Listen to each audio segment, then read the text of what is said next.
Hello दोस्तों, नमस्कार साथियों। मैं लेके हूँ आपके लिए पशु परीक्षण 2024 का वो हूबहू पेपर। अप्रैल वाला 2024 वाला आपका पेपर है। पशुपालन का ये पेपर है जो मेरे साथियों पक्का वायरल होने वाला है। परीक्षा से पहले इस पेपर को जरूर पढ़ के जाना, पेपर को देख लेना। इसी पक्के आपके एग्जाम में प्रश्न छपेंगे। तो मेरे साथियों अपने सेशन की शुरुआत करते हैं। फटाफट से सभी साथी एसोसिएशन को शेयर कर दीजिए मेरे साथियों। हाँ जी बिल्कुल, सभी को एक साथ गुड इवनिंग, राधे राधे, जय श्री कृष्णा। उम्मीद है कि आप सब जो कड़ी मेहनत अपनी श्रद्धा से कर रहे होंगे। तो हमारे प्रश्नों की शुरुआत करते हैं मेरे साथियों। हमारा आज का पहला प्रश्न आप सब दोस्तों की स्क्रीन के सामने कि मुख्यतः पोषक तत्वों को कितने भागों में बांटा गया है। कि मुख्यतः पोषक तत्वों को कितने भागों में बांटा गया है। ऑप्शन 4, 3, 1 या 2। तो मेरे साथियों पोषक तत्व होते हैं अपने, उनको दो भागों में बांटने हैं। कितने भागों में बांटते हैं? दो भागों में बांटते हैं। हाँ जी बिल्कुल, जो साथी यहाँ पे 2 नंबर ऑप्शन बता रहे हैं ना, उनका बिल्कुल राइट आंसर होगा। 4 नंबर ऑप्शन को लॉक कर दीजिए मेरे साथियों। कौन सा ऑप्शन?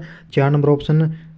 पोषक तत्व है दो भागों में बांटा गया है। एक तो होता है आपका स्थूल पोषक तत्व है, जैसे वसा होगी, प्रोटीन होगी, और एक होता है आपका सूक्ष्म पोषक तत्व है।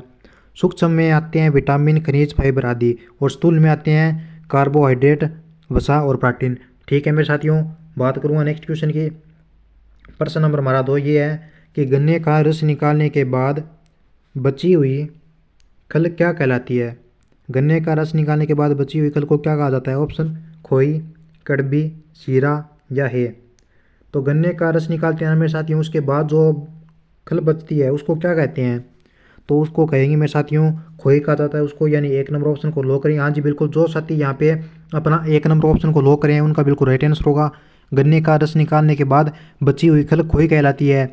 खोई का उपयोग किसके लिए करते हैं मेरे साथियों? तो याद रखना, सर जी अपने खोए का प्रयोग करते हैं अपने किसके लिए? पशु आहार के लिए खोए का प्रयोग करते हैं। किसके लिए मेरे साथियों? पशु आहार के लिए। नेक्स्ट क्वेश्चन की मैं बात करूँगा 3 नंबर की।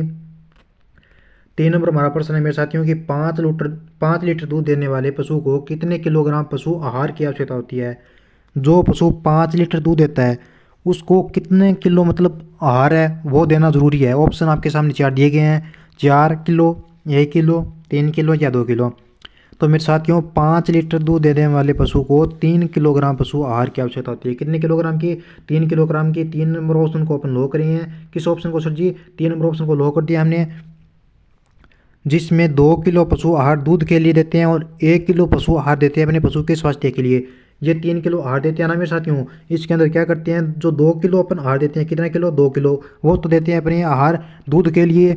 और जो इसके अलावा 1 किलो मतलब आहार देते हैं वो देते हैं पशु के स्वास्थ्य के लिए। तो इनको जोड़ेंगे तब हो गया ये 3 किलो, यानी पशु को जो पशु 5 लीटर दूध देता है उसको अपने 3 किलोग्राम पशु आहार की आवश्यकता होती है। ठीक है, बात करूँगा 4 नंबर क्वेश्चन की। 4 नंबर प्रश्न आप सब दोस्तों की स्क्रीन के सामने है कि पशु शरीर में कार्बनिक पदार्थ के ऑक्सीकरण के फलस्वरूप कौन सा जल उत्पन्न होता है। पशु का शरीर होता है उसमें कार्बनिक जो पदार्थ होते हैं उसके ऑक्सीकरण के फलस्वरूप कौन सा जल है वो उत्पन्न होता है। ऑप्शन साफ जल, कठोर जल, उपापचयी जल या प्रदूषित जल। तो मेरे साथियों पशु शरीर के कार्बनिक पदार्थों के ऑक्सीकरण के फलस्वरूप आपका कौन सा जल उत्पन्न होता है। तो सर जी वो होता है आपका उपापचयी जल। हाँ जी बिल्कुल, जो साथी यहाँ पे 3 नंबर ऑप्शन को लो करें उनका बिल्कुल राइट आंसर होगा। 4 नंबर क्वेश्चन का हमारा यहाँ पे 3 नंबर ऑप्शन सही आंसर होगा। 3 नंबर ऑप्शन को लो कर दीजिए। फटाफट से जल्दी से सेशन को शेयर कर दीजिए मेरे साथियों। हमारा 5 नंबर क्वेश्चन ये है कि भारत में सर्वाधिक प्रचलित साइलो कौन सा है। ऑप्शन गड्ढेनुमा, टॉवरनुमा, खाईनुमा या बकनुमा। तो भारत में सर्वाधिक प्रचलित साइलो कौन सा है? सभी साथी जो नीचे कमेंट बॉक्स में आंसर करेंगे। तो भारत में सर्वाधिक प्रचलित साइलो है मेरे साथियों वो आपका टॉवरनुमा होगा। कौन सा? टॉवरनुमा। 2 नंबर ऑप्शन आपका बिल्कुल राइट आंसर होगा मेरे साथियों। कौन सा ऑप्शन? 2 number option. साइलेज एक किण्वित पदार्थ होता है। साइलेज क्या होता है मेरे साथियों? ये साइलो है ना, ये साइलेज क्या होता है? ये होता है आपका एक किण्वित पदार्थ है। ठीक है, अगला प्रश्न। नेक्स्ट हमारा यहाँ पे 6 नंबर क्वेश्चन है कि पशु आहार की कड़बी बनती है।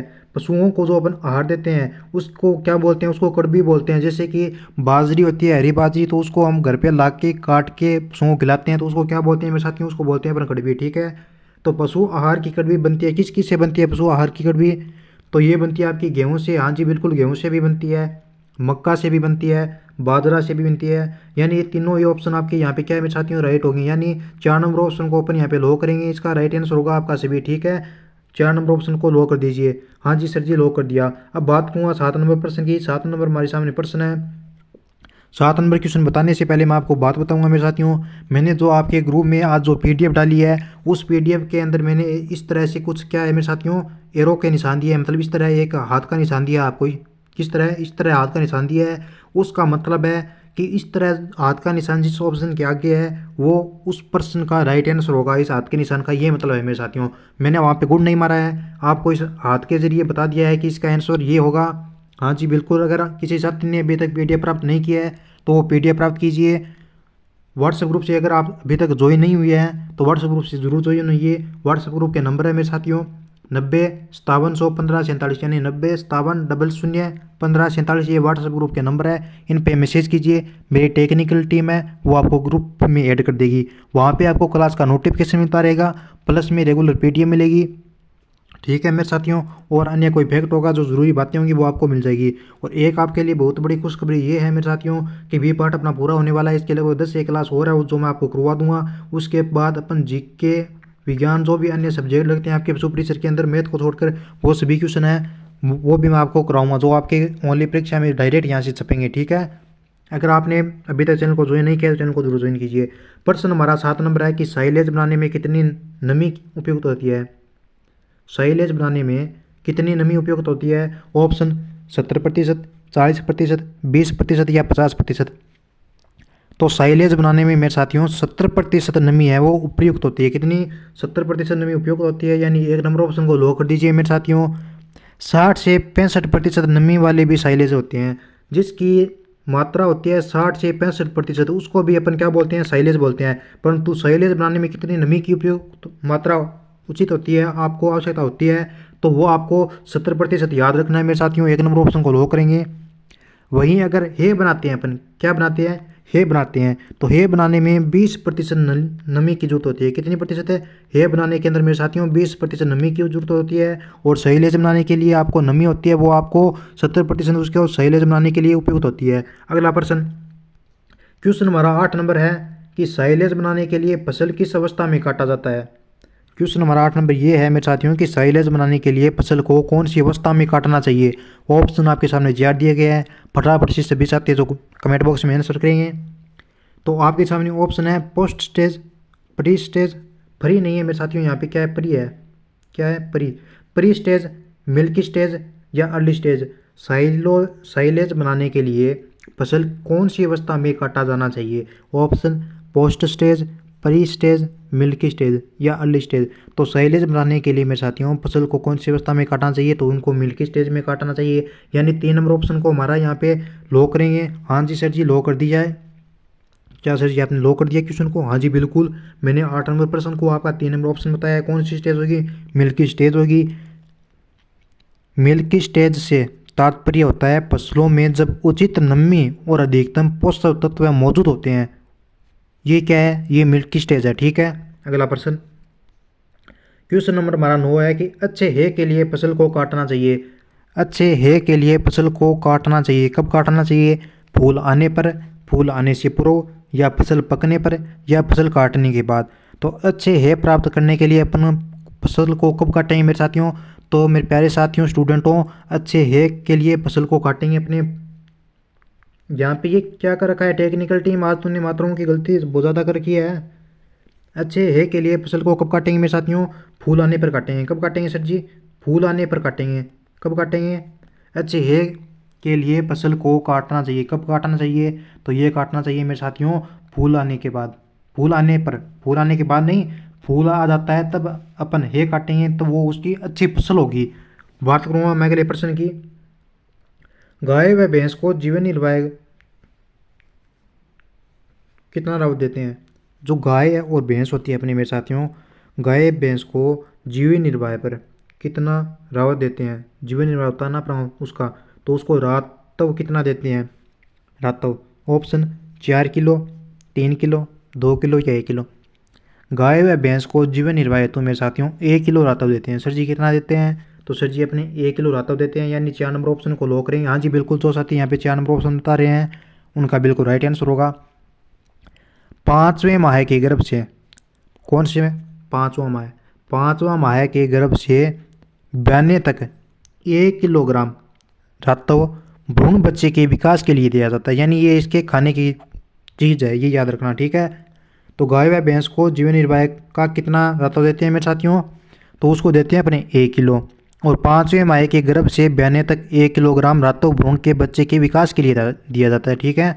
अगला प्रश्न, प्रश्न हमारा 11 नंबर क्या है। 11 नंबर सर जी अपना क्वेश्चन रहेगा यहाँ पे कि मुर्गी पालन व्यवसाय के कुल व्यय का आहार पर होने वाला औसतन होता है। प्रश्न हमारा ये है मेरे साथियों कि मुर्गी पालन व्यवसाय के कुल व्यय का आहार पर होने वाला औसतन व्यय होता है। ऑप्शन 50 से 60%, 30 से 47%, 80 से 90% या 60 से 70%। तो मुर्गी पालन व्यवसाय के कुल व्यय का आहार पर होने वाला औसतन कितना होता है, तो सर जी वो होता है अपना 60 से 70%। हाँ जी बिल्कुल, जो साथी यहाँ पे 11 नंबर क्वेश्चन का 4 नंबर ऑप्शन बता रहे हैं उनका बिल्कुल राइट आंसर होगा। हाँ जी बिल्कुल, सभी आ चुके हैं। मैं आपका नाम नहीं लूँगा क्योंकि नाम लूँगा तो बेफालतू अपना टाइम बर्बाद होगा। आगे चलता हूँ मैं नेक्स्ट प्रश्न पर। तो क्वेश्चन नंबर हमारा 12 नंबर है कि भारत में प्रचलित साइलो कौन सा है। भारत में प्रचलित साइलो कौन सा है। ऑप्शन नालियाँ साइलो, 1 व 3 दोनों, या गड्ढे साइलो, या बुर्ज साइलो। तो भारत में प्रचलित साइलो कौन सी है मेरे साथियों, सभी साथी जो नीचे कमेंट बॉक्स में आंसर करेंगे। तो सर जी अपने भारत में प्रचलित साइलो होंगे वो हो गए आपके गड्ढे व नाली साइलो। कौन से, गड्ढे व नाली साइलो, यानी 1 व 3 नंबर, यानी 2 नंबर ऑप्शन को लो करेंगे। हाँ जी बिल्कुल, 1 और 3 नंबर जो ये ऑप्शन है ये दोनों ही आपके क्या है, राइट आंसर होंगे। बात करूँगा अगले प्रश्न की। क्वेश्चन नंबर हमारा 13 क्या है। 13 नंबर हमारा प्रश्न है मेरे साथियों कि बरसीम से अच्छी साइलेज नहीं बन पाती क्योंकि इसमें शर्करा होती है। ऑप्शन 10% से अधिक होती है, 50% से कम होती है, या 10% से कम होती है, या नहीं होती है। बरसीम से अच्छी साइलेज नहीं बन पाती है क्योंकि इसमें शर्करा होती है। शर्करा कितनी होती है इसमें वो बताया गया हमें। तो बरसीम से अच्छी साइलेज नहीं बन पाती है क्योंकि इसमें शर्करा होती है वो कितनी होती है, वो होती है अपनी 10 से अधिक, यानी 10% से अधिक इसके अंदर शर्करा होती है, जिसकी वजह से ये साइलेज है वो नहीं बन पाती है। क्या होती है 10% से अधिक शर्करा, ठीक है। बात करूँगा अगले प्रश्न की। क्वेश्चन नंबर हमारा यहाँ पे 14 नंबर है मेरे साथियों कि अच्छे साइलेज का पीएच मान होता है। अच्छे साइलेज का पीएच मान कितना होता है। ऑप्शन 4 से 4.5, 4.5 से 5, 5.5 से 6, या 3 से 4। तो अच्छे साइलेज का मेरे साथियों पीएच मान कितना होता है सर जी। तो अच्छे साइलेज का पीएच मान होगा अपना कितना, 4.2 से लेकर 4.5 होना चाहिए। ये कौन से ऑप्शन में है, तो सर जी अपने ये ऑप्शन में है, यानी 4.2 यहाँ पे किसी में नहीं है, यानी 1 नंबर ऑप्शन को अपन लो करेंगे। यानी अच्छे साइलेज का पीएच मान होना चाहिए तो वो आपका होना चाहिए 4 से 4.5 के बीच। एक बात याद रखना है मेरे साथियों, आपके एग्जाम में क्वेश्चन आएगा, मान लो ये प्रश्न आ गया है, आपको यहाँ पे 4 से 4.5 ऑप्शन ना मिले और यहाँ पे आपको यहाँ पे मिल जाए मेरे साथियों 4.2 से लेकर 5 तक, तो आपको ये ऑप्शन करके आना है। यहाँ पे आपको 4.3 भी मिल सकता है, 4 भी मिल सकता है और 5 भी मिल सकता है, ठीक है, ये आप ध्यान रखना। बात करूँ अगले प्रश्न की। 15 नंबर हमारा क्वेश्चन है कि कितने दूध उत्पादन पर गाय को 1 किलो रातव देते हैं। 15 नंबर क्वेश्चन क्या है मेरे साथियों कि कितने दूध उत्पादन पर गाय को 1 किलो रातव देते हैं। मेरे साथियों ये जो पीडीएफ बनाई गई है इसके अंदर जो लैपटॉप के अंदर है वो क्या है मेरे साथियों, कुछ इशू है, उसकी वजह से ये कुछ शब्दों को ठीक ढंग से नहीं लिख पाता है, तो इसको कल जाके सही करवा के लाएंगे तब एक भी मात्रा की गलती नहीं होगी। तो कितने दूध उत्पादन पर गाय को 1 किलो रातव देते हैं मेरे साथियों। ऑप्शन 3 किलो, 2 किलो, 3 किलो, या 3.5 किलो। तो 3 किलो दूध उत्पादन पर गाय को 1 किलो रातव दिया जाता है। कितने, 3 किलो दूध उत्पादन पर गाय को 1 किलो रातव देते हैं। यानी यहाँ पे अपन जो 1 नंबर ऑप्शन है उसको लो करेंगे मेरे साथियों। यहाँ पे 1 नंबर और 3 नंबर ऑप्शन में दोनों में ही सेम ऑप्शन दिए गए हैं, अलग अलग देना चाहिए था। आपका राइट ऑप्शन होगा कितने दूध उत्पादन पर गाय को 1 किलो रातव देते हैं, तो वो देते हैं साथियों अपने 3 किलो दूध उत्पादन पर, ठीक है। अगला प्रश्न नंबर हमारा अगला क्या है। अगला हमारा सर जी प्रश्न है कि साइलेज में शुष्क पदार्थ होता है। ऑप्शन 70%, 50%, 60%, या 40%। तो साइलेज में शुष्क पदार्थ कितना होता है, तो सर जी वो होता है अपना 60%। हाँ जी बिल्कुल, जो साथी यहाँ पे 3 नंबर ऑप्शन का कमेंट कर रहे हैं उनका बिल्कुल राइट आंसर होगा। साइलेज 12 सप्ताह है, कितने सप्ताह है, साइलेज अपना 12 सप्ताह है और 3 माह में बनकर तैयार होता है। क्वेश्चन आया आपके कि साइलेज कितने दिनों में बनकर तैयार होता है, तो ये आपका 12, तो इसमें क्या लगते हैं मेरे साथियों, सप्ताह लगता है साइलेज बनने के अंदर। 12 सप्ताह और 3 माह लगता है। ठीक है। अगला प्रश्न, भारी कार्य करने वाले बैलों का दाना मिश्रण प्रतिदिन देना चाहिए। जो बैल भारी कार्य करने वाले होते हैं उनको मिश्रण करके जो अपना दाना प्रतिदिन देते हैं वो कितना देना चाहिए। ऑप्शन आपके सामने 4 दिए गए हैं। तो वो साथियों अपना 3 से 4 किलो प्रतिदिन देना चाहिए। कितना? 3 से 4 किलो प्रतिदिन। भारी कार्य करने वाले बैलों को 3 से 4 किलो दाना मिश्रण प्रतिदिन देना चाहिए, यानी 3 नंबर ऑप्शन आपका राइट आंसर होगा मेरे साथियों। और जो पशु जो बैल अपने मध्यम, ये तो क्या है, भारी कार्य के लिए है। क्या ये भारी कार्य के लिए है? अगर आपसे क्वेश्चन पूछा जाए कि मध्यम कार्य करने वाले, क्या मध्यम कार्य करने वाले बैलों को मिश्रण दाना कितना देंगे, तो वो देंगे मेरे साथियों 2 से लेकर 2.5 देंगे। कितना देंगे सर जी? 2 से लेकर 2.5 किलो दाना देंगे मध्यम कार्य करने वाले बैलों को। जो हल्का कार्य करने वाले बैल है, ठीक है, मध्यम कार्य करने वालों को तो 2 से 2.5 किलो दे देंगे। अगर आपसे क्वेश्चन पूछा जाए कि हल्का कार्य करने वाले बैलों को कितना देंगे, किनको सर जी? हल्का कार्य करने वालों को। तो हल्का कार्य करने वालों को सर जी अपने देंगे 1.5 यानी 1 से 1.5 किलो दाना देंगे उसको। ठीक है। इसके अतिरिक्त प्राप्त हरा चारा भी दिया जाता है। अगला प्रश्न 18 नंबर क्वेश्चन है मेरे साथियों की, एक वयस्क गाय या भैंस को औसतन कितने किलोग्राम सूखा चारा देना चाहिए। जो एक वयस्क गाय या भैंस होती है तो उसको अपना औसतन कितना किलोग्राम है जो सूखा चारा देना चाहिए, तो वो देना चाहिए आपका 8 से 10 किलो, 6 से 8 किलो, 4 से 5 किलो या 2 से 4 किलो। तो वो देते हैं सर जी अपने 6 से 8 किलो। कितना? 6 से 8 किलो। हाँ जी बिल्कुल। जो साथी यानी 2 नंबर ऑप्शन यानी बी नंबर ऑप्शन का कमेंट करें उनका बिल्कुल राइट आंसर होगा। एक वयस्क गाय या भैंस को औसतन 6 से 8 किलोग्राम सूखा चारा देना चाहिए। अगला प्रश्न क्वेश्चन हमारा 19 नंबर है कि सबसे अच्छा साइलेज किस फसल से बनता है। ऑप्शन अरंडी या जीरा, बाजरा या मक्का, गेहूँ या सरसों, मक्का या ज्वार। सबसे अच्छा साइलेज है वो किस फसल से बनता है, तो ये बनता है मेरे साथियों मक्का या ज्वार से बनता है। सबसे अच्छा साइलेज किससे बनता है? मक्का या ज्वार से, यानी 4 नंबर ऑप्शन को अपन लॉक करेंगे मेरे साथियों। अच्छा साइलेज किस फसल से बनता है, क्वेश्चन पक्का आएगा, रट लेना। मक्का या ज्वार से बनेगा, याद रखना। अगला प्रश्न 20 नंबर हमारा क्वेश्चन है मेरे साथियों कि मुर्गियों को मुख्यतः कितने प्रकार के आहार दिए जाते हैं। किनको? मुर्गियों को मुख्यतः कितने प्रकार के आहार दिए जाते हैं? 5, 4, 6 या 3। तो मुर्गियों को सर जी अपने आहार तो देते हैं, कितना देते हैं? सोचो सोचो, क्या आंसर दोगे आप? तो मुर्गियों को सर जी अपने 6 प्रकार के आहार दिए जाते हैं। कितने प्रकार के? 6 प्रकार के। 3 नंबर ऑप्शन आपका बिल्कुल राइट आंसर होगा। 6 प्रकार के आहार कौन कौन से होते हैं? पहला होता है अपना प्रारंभिक आहार। दूसरा कौन सा होता है? दूसरा होता है आपका वृद्धि आहार। तीसरा कौन सा होता है? तीसरा आपका अंडा उत्पादन आहार। चौथा आहार कौन सा होता है? चौथा आहार होता है मेरे साथियों प्रजनक आहार। पांचवा आहार ब्रॉयलर प्रारंभिक आहार। छठा आहार ब्रॉयलर फिनिशर आहार। ये 6 क्या होते हैं मेरे साथियों? आहार होते हैं जो मुर्गियों को दिए जाते हैं, 6 प्रकार के। ठीक है। अगला प्रश्न क्वेश्चन नंबर 21 नंबर कि सर्वाधिक है किस फसल की बनती है। सर्वोत्तम है वो किस कौन सी फसल की बनती है। ऑप्शन तिलहन, दलहनी, अनाज या सभी। तो सर्वोत्तम है दलहनी फसलों की बनती है। कौन सी की? दलहनी। जो दलहनी फसलें होती हैं अपना उनका सर्वाधिक है बनता है, सर्वोत्तम है बनता है।